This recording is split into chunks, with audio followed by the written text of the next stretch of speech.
Bonjour. Ces derniers mois, nous avions anticipé une correction des marchés actions et plus précisément dans notre interview il y a 2 semaines.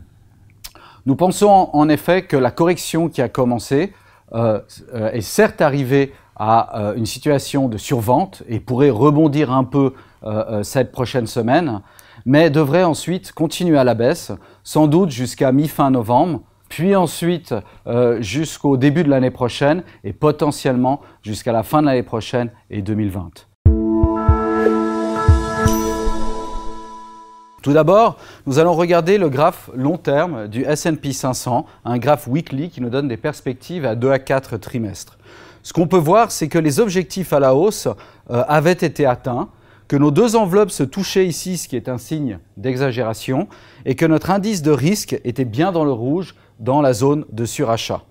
Nous avions anticipé que cette situation n'était pas tenable et qu'elle devrait commencer à corriger. Si nous regardons maintenant le graphique daily ou la perspective sur les prochains mois, on voit la force de la chute ces dernières semaines et surtout ce qui est important, c'est qu'elle est passée sous nos objectifs en correctif, sous les supports et a ouvert la porte vers des objectifs en impulsif beaucoup plus bas, potentiellement jusqu'à 2500, voire jusqu'à 2400 sur les prochains 3 à 4 mois. L'indice de risque ici n'est pas encore survendu, ce qui signifie qu'il pourrait encore alimenter cette baisse. On a une exagération intermédiaire sur nos enveloppes, mais elle devrait être pour l'instant qu'intermédiaire. En effet, lorsqu'on regarde le graphique hourly, ce qu'on peut se rendre compte, c'est qu'on a atteint un niveau d'exagération important à la baisse. Notre risque index est arrivé dans la zone de survente et nos objectifs à la baisse ont été atteints. Nos enveloppes se touchent, ce qui est aussi un signe d'exagération. Mais cependant, ce genre de situation nous laisse généralement 1 à 2 semaines de correction, pas plus. Donc on s'attend à un rebond de 1 à 2 semaines, puis ensuite un retour à la baisse sur mi-fin novembre. Si l'on prend les 3 graphiques ensemble, on est toujours théoriquement à la hausse sur le long terme, mais dans une situation très exagérée et qui a cassé à la baisse. Sur le moyen terme, on est déjà parti à la baisse et même très fortement puisqu'on est passé sous nos objectifs en correctif et on a maintenant la possibilité d'aller chercher nos objectifs en impulsif entre 2500 et 2400. Sur notre graphique court terme hourly, on a atteint un premier support en exagération et on peut anticiper un rebond, mais on ne pense pas que ce rebond sera de très longue durée. Si l'on regarde l'Europe, et d'abord le graphique long terme weekly, on voit que la tendance baissière est là par contre déjà bien installée. On est bien dans un bear avec un oscillateur qui avait rebondi à la hausse mais qui est en train de se repositionner à la baisse. Nos objectifs de prix sont aussi beaucoup plus bas, potentiellement vers les 2600 voire jusqu'aux 2200, ce qui serait encore plus bas que les niveaux qui avaient été atteints en 2016 et confirmerait un risque important à la baisse sur les prochains trimestres sur l'Eurostoxx. Sur le daily, la tendance baissière est en place depuis plus longtemps que sur le S&P et donc il reste un peu moins de potentiel à court terme, mais actuellement on est quand même à 3130 à peu près et on pourrait justifier sur les prochains mois de descendre vers les 2965. Donc le risque n'est pas négligeable non plus. On est un peu plus survendu sur l'indice de risque, ce qui pourrait justifier de nouveau d'un rebond peut-être un petit peu plus fort sur la prochaine semaine, mais en général, on est toujours dans un trend baissier avec encore un risque important du point de vue des prix.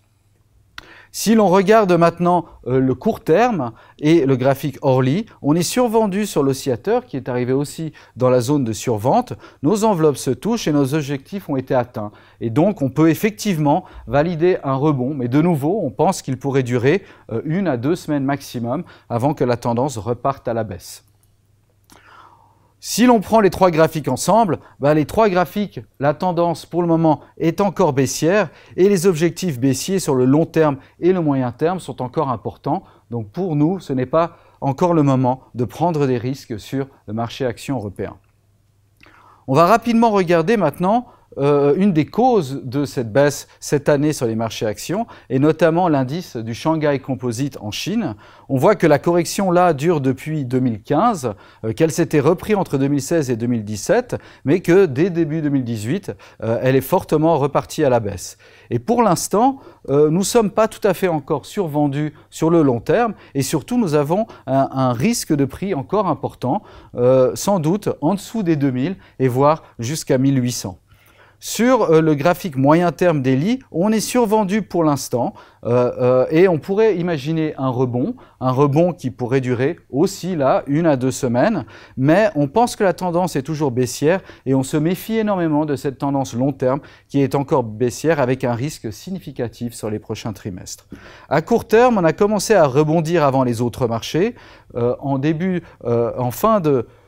Il y a à peu près 10 jours, on a atteint nos objectifs en correctif. On pense que l'on pourrait traîner dans cette zone durant cette semaine, voire aller tester la zone supérieure, mais ensuite, on devrait aussi là se retourner à la baisse durant la deuxième semaine de novembre et sans doute jusqu'à fin novembre pour amorcer un nouveau mouvement baissier qui pourrait nous durer jusqu'en début de l'année prochaine. Un autre graphique qu'on pense être intéressant, c'est un graphique en relatif. C'est-à-dire qu'on regarde le secteur des consumer staples contre le S&P 500 aux États-Unis. Ce ratio est généralement un ratio défensif, c'est-à-dire que lorsqu'il monte, ça signifie que les marchés actions baissent généralement. Et on peut voir que durant 2 ans, cet indice a baissé assez fortement alors que les marchés montaient. Par contre, il a atteint ses objectifs à la baisse ici sur les prix. Nos enveloppes se touchent, donc on est dans une exagération, et notre indice de risque est maintenant très proche de la zone de survente. Et donc on est dans une situation où on pourrait s'attendre à un retournement de ce ratio. Et c'est ce qu'on voit ici sur le graphique daily moyen terme. On voit que ce retournement a été violent ces dernières semaines, qu'il s'est repositionné à la hausse, que les objectifs sont encore relativement importants à la hausse sur les prochains mois, donc une surperformance des secteurs défensifs par rapport au marché, et que pour l'instant, le risque index n'est pas encore arrivé dans la zone de surachat. Donc il resterait de la place à la hausse, et sans doute d'abord jusqu'à mi-fin novembre, et ensuite jusqu'au début de l'année prochaine. Sur le graphique Orly, on a atteint là aussi sans doute un top intermédiaire, nos enveloppes se touchent, le risque index est près de la zone de surachat et nos objectifs ont été atteints. Donc on pourrait s'attendre à une semaine de consolidation qui a peut-être déjà commencé, mais ensuite on devrait de nouveau repartir à la hausse en phase avec le daily ici et avec le weekly qui est bien survendu. Finalement, on en regarde un titre particulier, notamment le titre de BlackRock. On pense que c'est un indicateur avancé de ce qui pourrait arriver dans les marchés. BlackRock est le plus grand émetteur d'ETF au monde et représente d'une certaine manière la gestion passive dans le monde. Et ce qu'on peut voir, c'est qu'alors qu'il avait une performance très satisfaisante entre 2016 et 2017, depuis le début de l'année, il a commencé à se retourner et ce retournement s'est récemment accéléré. Et il est passé sous nos objectifs ou sous les supports en correctif que l'on avait et a maintenant des objectifs en impulsif, ouvrant la porte vers des niveaux beaucoup plus bas, 30 à 50% plus bas que les niveaux actuels. On pense que ceci pourrait être atteint vers la fin de l'année prochaine. Pour l'instant, à court terme, on a eu une période de sell-off assez importante jusqu'à pratiquement aujourd'hui. On est bien survendu, donc on pourrait effectivement voir un rebond ici. Nos objectifs ont été atteints, donc on pourrait s'attendre à 1 à 2 semaines de rebond. Mais ensuite, en phase avec ce weekly, on pense que la tendance repartira à la baisse, sans doute jusqu'à la fin de ce mois et potentiellement jusqu'au début de l'année prochaine, voire dans un deuxième temps jusqu'à la fin de l'année prochaine et 2020. À court terme, on a encore du risque à court terme, mais l'oscillateur, notre indicateur de risque, est survendu. Donc là aussi, on pourrait s'attendre à une petite consolidation cette prochaine semaine, mais ensuite, on pourrait effectivement repartir à la baisse. Donc, on attend un rebond sur cette prochaine semaine. On pense que c'est une opportunité plutôt de continuer à alléger les positions equity pour une nouvelle tendance baissière qui pourrait ensuite se matérialiser sur d'abord mi-fin novembre et ensuite sur le début de l'année prochaine, voire sur la fin de 2019-2020. En vous souhaitant une bonne semaine, merci beaucoup.